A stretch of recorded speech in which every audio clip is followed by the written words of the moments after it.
بسم اللہ الرحمن الرحیم۔ محترم ناظرین السلام علیکم۔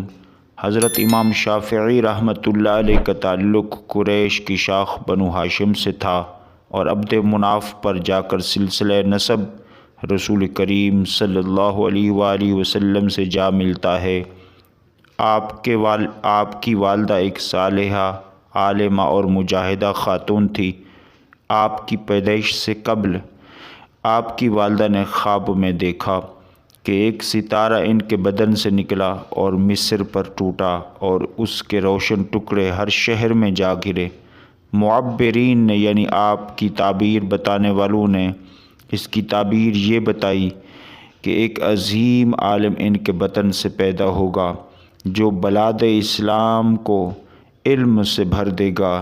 ان پیش گوئی کے مطابق امام شافعی رحمۃ اللہ علیہ 150 ہجری میں غزہ کے شہر میں پیدا ہوئے۔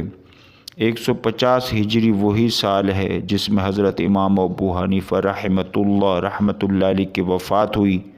حضرت امام شافعی رحمۃ اللہ علیہ کے والد حضرت ادریس نے روزگار کی تلاش میں مکہ سے ہجرت کی اور آپ کی پیدائش کے کچھ عرصے بعد ہی وفات پا گئے۔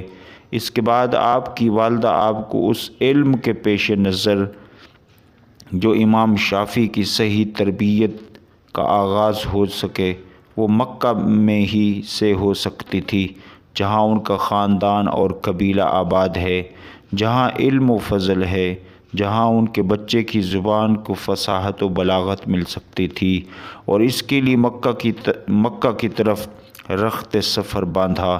مکہ میں آپ کو ایک علم الانصاب کے ماہر کے پاس بھیجا گیا، جس نے آپ کو کہا کہ طلب علم میں جلدی مت کریں، پہلے کچھ کما لیں، کچھ ذریعہ معاش بنا لیں۔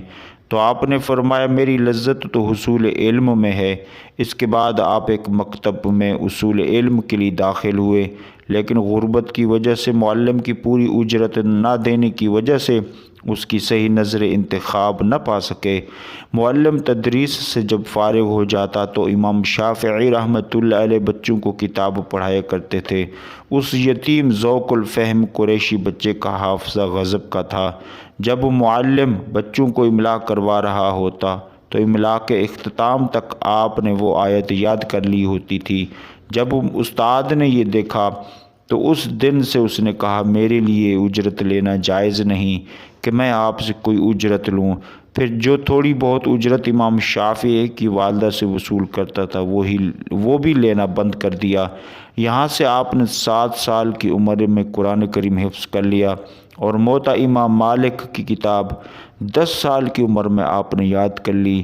آپ کو علم کے ساتھ ساتھ کھیل کا بھی شوق تھا، تیر اندازی اور گھوڑ سواری میں خاص مہارت رکھتے تھے۔ اسی طرح آپ بھاگتے گھوڑے پر چھلانگ لگا کر سوار ہو جاتے تھے۔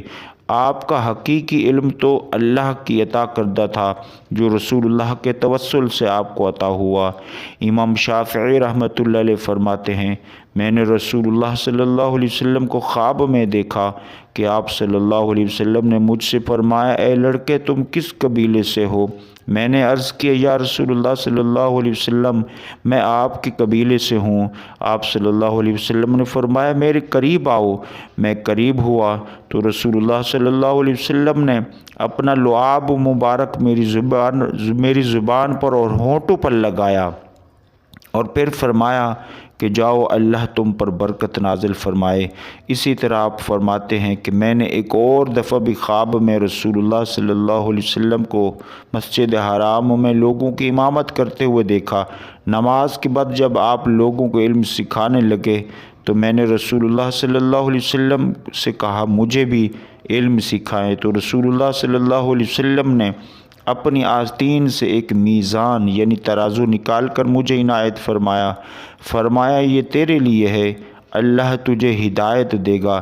امام شافعی رحمۃ اللہ علیہ فرماتے ہیں میں نے تعبیر بتانے والوں کے پاس اپنا یہ خواب بیان کیا تو اس نے کہا کہ آپ رسول اللہ صلی اللہ علیہ وسلم کی سنت پر قائم ہوتے ہوئے امام اور عالم بنیں گے، کیونکہ مسجد حرام کا امام تمام ائمہ سے افضل ہے۔ اور جہاں تک میزان کا تعلق ہے تو اس سے مراد یہ ہے کہ آپ کو علم حقائق سے نوازا جائے گا۔ سبحان اللہ۔ محترم ناظرین، مزید ویڈیوز و واقعات کے لیے اس چینل کو سبسکرائب کریں۔ شکریہ۔ السلام علیکم ورحمۃ اللہ وبرکاتہ۔